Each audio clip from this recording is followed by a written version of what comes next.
Morning, YouTube. What's up? And a recent update with the last auctions that I had. I mentioned a GTM that I previously had to work on from Copart, and I ended up selling that at Mecum Auction along with a Grand Sport Corvette.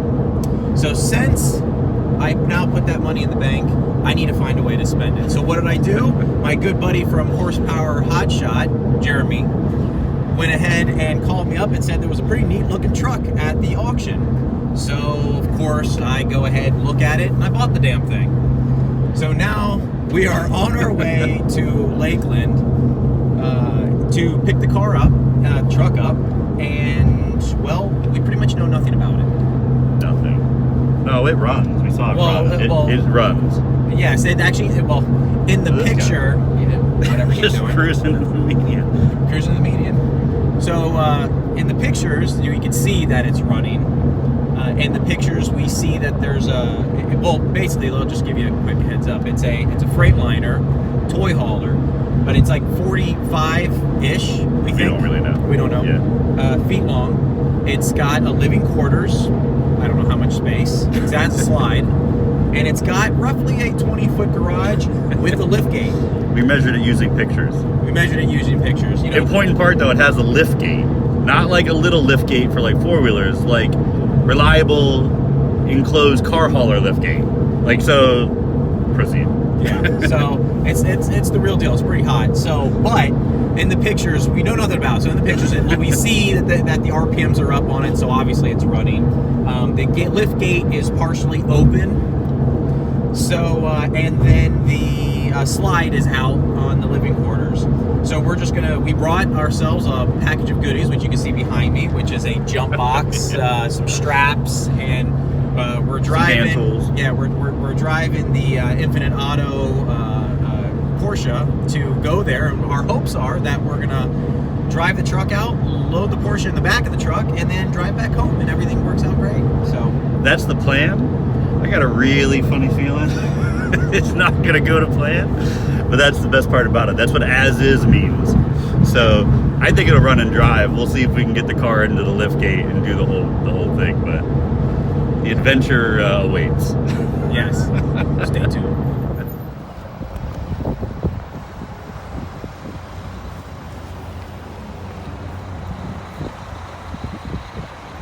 Well, we can't get it home with a slide out. That's for sure. We can strap the, it's running right now. This is running. Oh, this is front engine. Duh. Yeah.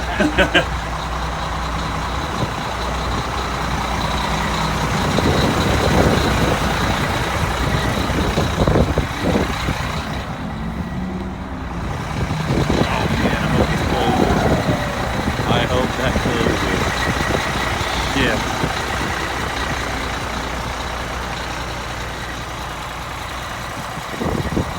This is the treasure hunt at Manheim. Look at this beast.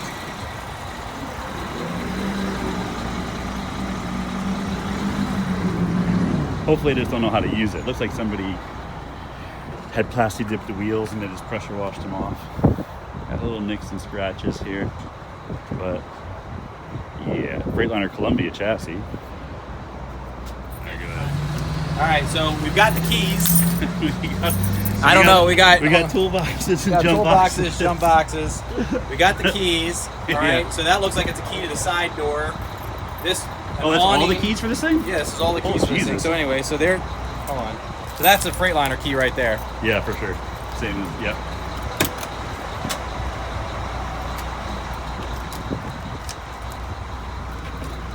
Kill switch. Oh, that's pretty nice. Oh. Give it a second. Oh, no! We got fire in the hole! Alright, well, let's run. She's running. That's good.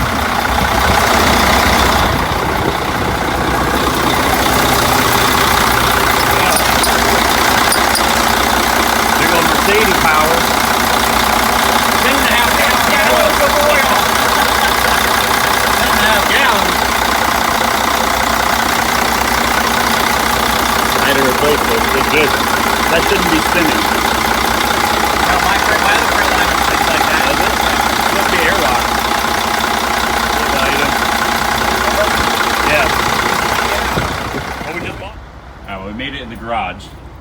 Damn, that's big. That's really big.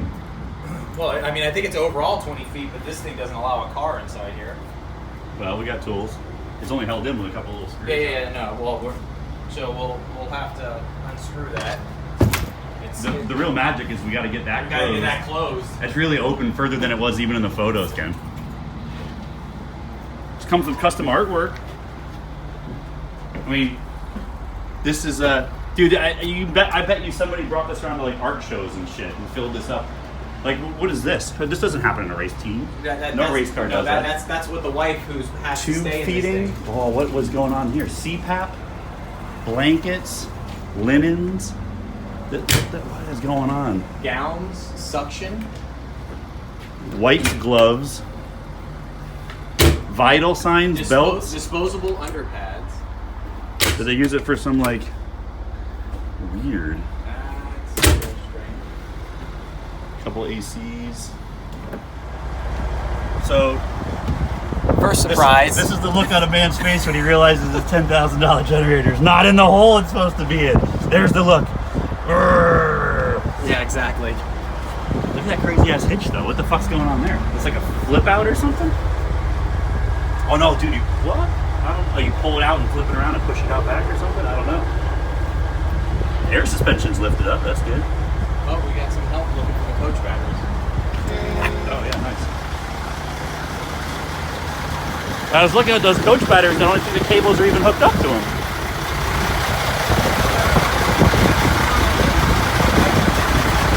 Oh, the first, it's missing a whole battery. See what I mean?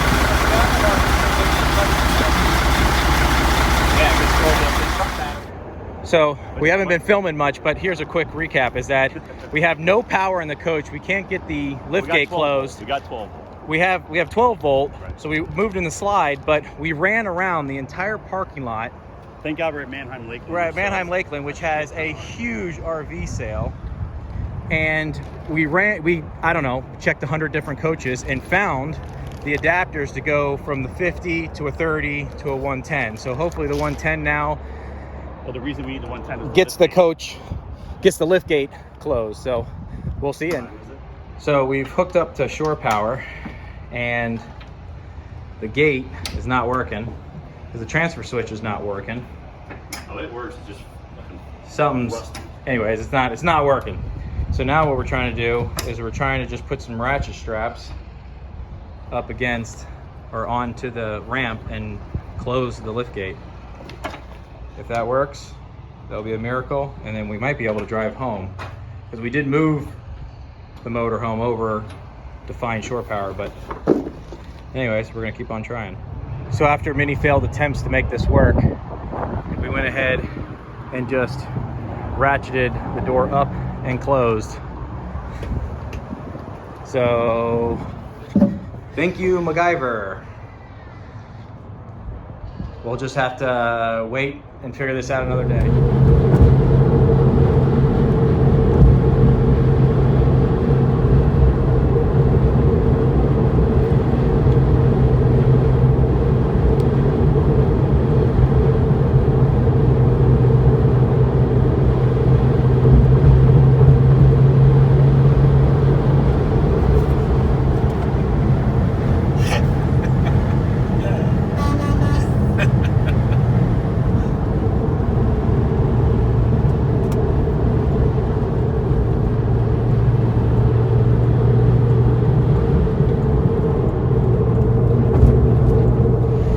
So, we're on the road, driving back.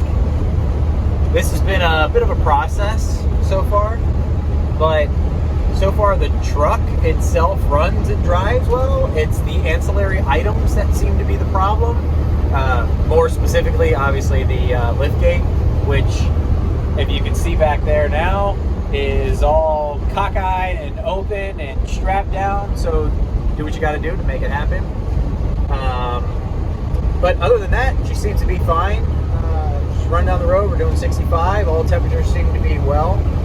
So maybe we'll make it back. Maybe we'll have more video on the side of the road. I don't know. So it's now the next day, and we got in late last night, so it was dark, and I was tired, so just parked the truck, went inside, went to sleep. But now today, come out to actually do a little inventory of what I've got. I know Jeremy did a quick walk around of it when we first started looking at it, as I was trying to make sure it started and was walking through it also. But in any case, I'm going to do a little quick walk around of it myself one more time. But there she is in all of her glory. She's got some problems, but she's got good bones. Let's check it out. So to start off with, it's a 2006 Columbia, Mercedes powered. I think it's got like the 12 liter inside of it, 12 liter Mercedes. So it's got the big boy, 450 horsepower. I don't know what it is, like 1,200 foot-pounds of torque, something like that, if not more. But it's got the Renegade conversion on the back side of it. It's got a living quarters that basically extends from the cab to that door. The door actually walks into the garage. So I don't know what that is. Maybe it's 1, 2, 3, 4, 5, 6, 7, 8, 9, 10, 11, 12, 13. Maybe a 13 foot living quarters. But the garage area might be close to 20 feet. It's all that area back there. Twin screws in the back. Looks like they tried to paint the wheels at some point, because it's not plasti dipped, that plasti coating or whatever that is, because it doesn't come like flakes off. So it's been painted, unfortunately. So I have to figure out how to get all that crap off. But she's got some bumps and bruises, you can see here, scrapes. The big issue, the door, or the lift gate, I should say. Looks like it's been set down on some stuff. It's a little scraped up. Bumpers are missing over there, so it's been laying on the ground flat, getting itself damaged. Over here is where the generator box is supposed to be. Looks like they did some conversion at some point in its life, because, well, there's no generator here, but the box looks like it's been dropped and they added some shield on the bottom here, and the shield is so low it hits, it scrapes when you drive it. So that's all gonna have to go, and I'm gonna have to put in some new wiring. And we couldn't get anything working inside the coach because the transfer switch is totally roached out. Look, even somebody tried to do a little MacGyver move with some screw to hold, I guess, one of them either open or closed. I don't know. So anyways, nice little jerry rig there. Looks like there was a little bit of damage back here on the side. There was, oh yeah, here it is. Rubbed up against something, or somebody rubbed up against it. Same thing with wheels back here. Tried to paint them black. Some damage there. The holding tank's under there, and I think there's propane under there. Storage, water hookup. And the nice part is it's got a little slide inside of it, so that's pretty neat. It worked. Obviously, we put the slide in. And someone knocked the back of the mirror off, and the antenna's missing for the CB. That's why it wasn't working, couldn't pick up any signal. Some bumps on the front. Nice little bump there, pushing the bumper back. Might be I'll have to pull that out, figure that one out. Maybe the bracket's just bent back there. Anyways, now let's walk inside. Oh yeah, missing the water heater shield. The steps are automatic steps, but the motor looks like it's not working anymore. Back here is where all the magic happened yesterday. So actually driving it back, the door started to fall on one side. So had to create some straps to keep it from falling. We found some pins inside the truck to pin the bottom of this one side, but it was already past the pin insert on that side. Anyways, basically the hydraulic was leaking down. So that's gonna be a bit of a menagerie and probably rather expensive to fix, unfortunately. But like I said, overall seems to be pretty neat truck. The garage area is clean. It's weird because it has you know, CPAP and tube feed and suction, and here's wipes, gloves. So, I mean, was it being used as some mobile medical hospital of some sort? I don't know. I mean, I couldn't have been carrying a car inside here because of how these tracks are set up. There's no actual tie-down D-rings, just these L tracks, which is kind of set up for like you would use this for a motorcycle. But into the coach sleeping area, this whole piece slides out here.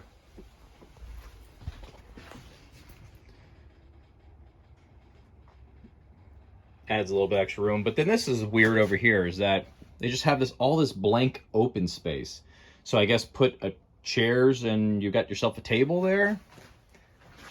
But just odd design and layout. Maybe the idea for this might be to put maybe put a pedestal table there with 2 chairs or a bench or something that face each other. Kitchen's all here, microwave, refrigerator, but it's old. So she's been closed up and not been used in quite a while, a little rusty.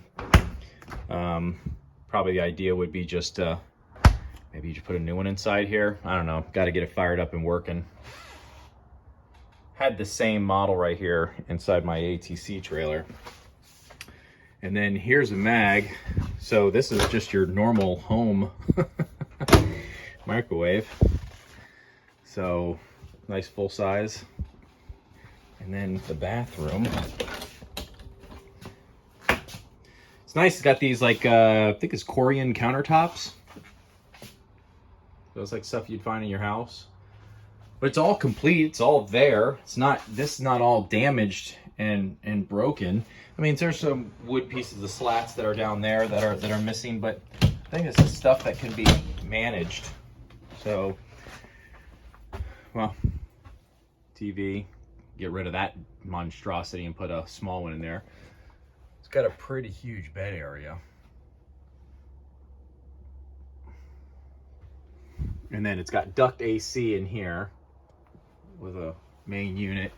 And also inside the garage, it's got, oh, you know what? I just noticed it's got 2 air conditioners up here.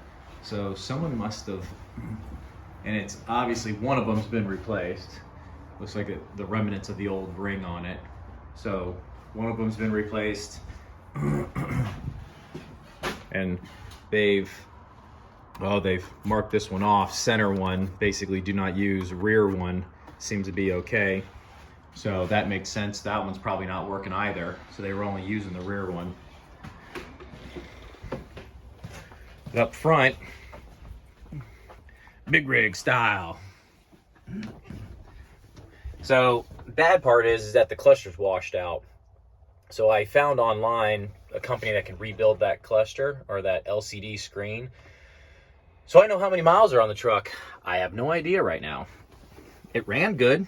Came back here just fine. AC blows cold. You know, it's got this automatic shift transmission, which is the craziest thing that I have driven in quite a while, because, you know, again, not a big rigger by all means. So what it is that you automatically you put it into drive or reverse or neutral, and you just start going. But when you put it into drive and drive, it doesn't go anywhere. You don't even kind of notice it even goes into drive until you step on the gas and it starts to accelerate, but it's got a clutch. So it starts to shift itself as you accelerate, but it shifts just like you're stepping on the clutch, shifting, and then driving again. So it's just the weirdest sensation. But you get used to it after you start driving it. It's got a pretty neat paint job on it. 2 awnings. Don't know if they work. I got to get power into the coach, get the batteries. This is the most extensive damage right here. Knocked off that latch, wrinkled all this stuff up here. So that's a bummer, because that's the stuff that kind of like stands out as the damage. But the body of the coach is actually really good. So like I said, good bones, and we'll see how she works out. So that'll pretty much be it, I guess, for this video. Stay tuned for a follow-up as it gets fixed.